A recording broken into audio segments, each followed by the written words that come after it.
साल था 7 हिजरी। मदीना से 150 किलोमीटर दूर खजूरों के बागात के बीच खड़ा था दुनिया का वो मजबूत तरीन किला जिसे फतह करना उस वक्त नामुमकिन समझा जाता था। क्या मोहम्मद सल्लल्लाहु अलैहि वसल्लम और उनके साथी ये सोचते हैं कि वो खैबर को फतह कर लेंगे? इन्हें अंदाजा भी नहीं कि हम किन चट्टानों के पीछे महफूज हैं। 10,000 से ज्यादा तरबियत याफ्ता जंगजू, पहाड़ों की चोटियों पर बने 8 मजबूत किले और एक ऐसा दुश्मन जो सदियों से हारा नहीं था। अरब का कोई लश्कर इन दीवारों को नहीं फलांग सकता। मुसलमान यहां आएंगे जरूर, मगर वापस जिंदा नहीं जाएंगे। मुसलमानों का लश्कर थका हुआ था, लेकिन फिर एक ऐसी पेशगोई हुई जिसने तारीख बदल दी। आज की इस वीडियो में हम देखेंगे दुनिया की वो तारीखी जंग जहां हजरत अली रजी अल्लाह अन्हु ने वो कारनामा कर दिखाया जो आज भी साइंस और अक्ल को दंग कर देता है। चलिए शुरू करते हैं। दी सीज ऑफ खैबर, फतेह खैबर। खैबर सिर्फ खजूरों का बाग नहीं था, बल्कि अरब के शमाल यानी नॉर्थ में यहूदियों की ताकत का सबसे बड़ा मरकज था। यहाँ के लोग माहिर जंगजू और तजारत के बादशाह थे, लेकिन मसला यह था कि खैबर मदीना के खिलाफ साजिशों का हेडक्वार्टर बन चुका था। मक्का के कफार हों या दूसरे कबाइल, सबकी डोरें यहीं से हिलाई जा रही थी। हमारे किले, किला नाइम, किला कमूस, ये सिर्फ इमारतें नहीं, मौत के कनवे हैं। दुश्मन को अपनी ताकत पर पूरा यकीन था, और हकीकत भी यही थी कि खैबर के 8 किले आपस में अंडरग्राउंड सरंगों से जड़े हुए थे। खाना, पानी, हथियार, उनके पास बरसों का राशन जमा था। गजवा खंदक में नाकामी के बाद भी खैबर के यहूदी बाज नहीं आए थे। वो मदीना पर एक और बड़े हमले की तैयारी कर रहे थे। उन्होंने अरब के जंगजू कबीले बनो गतफान, जो मुसलमानों के सख्त दुश्मन थे, उन्हें लालच दिया गया कि अगर वो मुसलमानों के खिलाफ लड़ेंगे तो खैबर की आधी पैदावार उन्हें दी जाएगी। ये इत्तिहाद मदीना के लिए एक बहुत बड़ा खतरा बन चुका था। मुहर्रम 7 हिजरी, अभी सूरज की करनें जमीन पर पड़ी भी न थी कि शहर के दरवाजे पर मोहम्मद सल्लल्लाहु अलैहि वसल्लम और उनका लश्कर नमूदार हुआ। ये नजारा इतना हैबतनाक था कि यहूदियों के हाथों से सामान छूट गया और हर तरफ पुकार मच गई, मोहम्मद सल्लल्लाहु अलैहि वसल्लम और लश्कर आ गया। इस वक्त रसूलुल्लाह सल्लल्लाहु अलैहि वसल्लम की ज़बान मुबारक से ये तारीखी अल्फाज अदा हुए जो आज भी तारीख की किताबों में महफूज हैं। अल्लाह सबसे बड़ा है।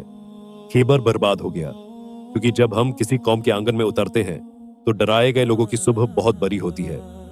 जंग शुरू हुई। इब्तदाई दिनों में मुसलमानों ने छोटे किले जैसे किला नाइम और किला साब फतह कर लिए, लेकिन जैसे जैसे फौज आगे बढ़ी मुकाबला सख्त होता गया। खाना खत्म हो रहा था, सर्दी शदीद थी और सहाबा कराम रजी अल्लाह अन्हुम भूख से नढाल थे, लेकिन हौसले हमालिया से बुलंद या रसूलुल्लाह सल्लल्लाहु अलैहि वसल्लम। दुश्मन ऊंची पहाड़ियों से तीर बरसा रहा है और किला कमूस का दरवाजा टूटने का नाम नहीं ले रहा। दिन गुजरते गए, 20 दिन से ज्यादा का वक्त हो चुका था। किला कमूस, जो सबसे बड़ा और मजबूत किला था, वहां आकर लश्कर रख गया। कई बड़े सहाबा ने कोशिश की, लेकिन फतह नसीब ना हुई। तब एक शाम रसूलुल्लाह सल्लल्लाहु अलैहि वसल्लम ने वो तारीखी ऐलान किया जिसने दुश्मन के खीमों में सन्नाटा और मुसलमानों में जोश भर दिया। हुजूर सल्लल्लाहु अलैहि वसल्लम ने फरमाया, कुल में झंडा उस शख्स को दूंगा जो अल्लाह और उसके रसूल से मोहब्बत करता है, और अल्लाह और उसका रसूल उससे मोहब्बत करते हैं। अल्लाह उसके हाथों फतह नसीब करेगा। अगली सुबह हर सहाबी की ख्वाहिश थी कि वो खुश किस्मत वही हो, लेकिन आवाज दी गई, अली कहाँ हैं? हजरत अली रजी अल्लाह अन्हु को आशुबे चश्म, आंखों की बीमारी था। आंखें खुल नहीं रही थी। नबी सल्लल्लाहु अलैहि वसल्लम ने अपना लुआबे दहन लगाया और दुआ की। हजरत अली ऐसे ठीक हुए जैसे कभी दर्द था ही नहीं। शफायाब होने के बाद हुजूर सल्लल्लाहु अलैहि वसल्लम ने इस्लामी लश्कर का सफेद झंडा इल्म शेर खुदा के हाथ में थमाया। हजरत अली तेजी से किले की तरफ बढ़े। अभी वो मैदान में पहुंचे ही थे कि किले का दरवाजा खुला और खैबर का दीव हेकल जंगजू बाहर निकला। मैं मरहब हूं जिसे खैबर का हर बच्चा जानता है। मेरी तलवार का रंग खून से लाल है। कौन है जो आज अपनी मौत लेने आएगा? इस पहाड़ जैसे आदमी के सामने शेर खुदा हजरत अली रजी अल्लाह अन्हु निकले।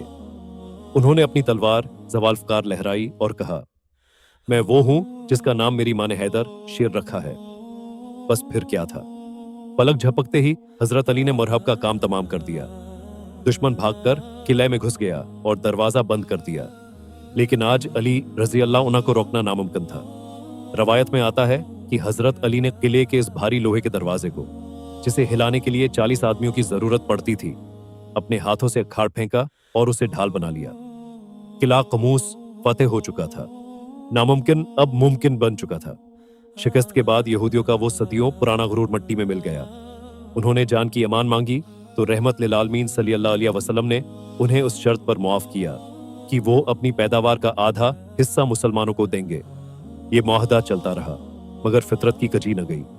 जब साजिशें हद से बढ़ें तो खलीफा दूम हजरत उमर फारूक रजी अल्लाह अन्हु ने फैसला कुन कदम उठाया और जजीरा अल अरब को हमेशा के लिए उनके वजूद से पाक कर दिया। दूसरी जानिब खैबर के खजानों और जरखीज जमीनों ने मदीना की रियासत को माशी तौर पर अपने पांव पर खड़ा कर दिया।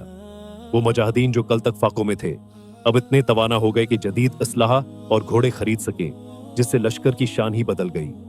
अब पीठ पीछे वार करने वाला कोई अंदरूनी दुश्मन बाकी न था और मदीना का दिफा मुकम्मल तौर पर महफूज हो चुका था। इसी ताकत और इत्मीनान की बुनियाद पर अगले ही साल फतह मक्का का वो अजीम मार्का पेश आया, जिसने बगैर खून बहाए कुफ्र की कमर तोड़ दी। खैबर की फतह ने अरब में मुसलमानों को एक सुपर पावर बना दिया। उस जंग ने सिखाया कि जब ईमान मजबूत हो तो तादाद और साज व सामान मानी नहीं रखते। जहां बड़े बड़े मंसूबे फेल हो गए, वहां हजरत अली रजी अल्लाह अन्हु की बहादुरी और नबी सल्लल्लाहु अलैहि वसल्लम की दुआ ने फतह दिलाई। आज भी खैबर के खंडरात इस तारीखी दिन की गवाही देते हैं।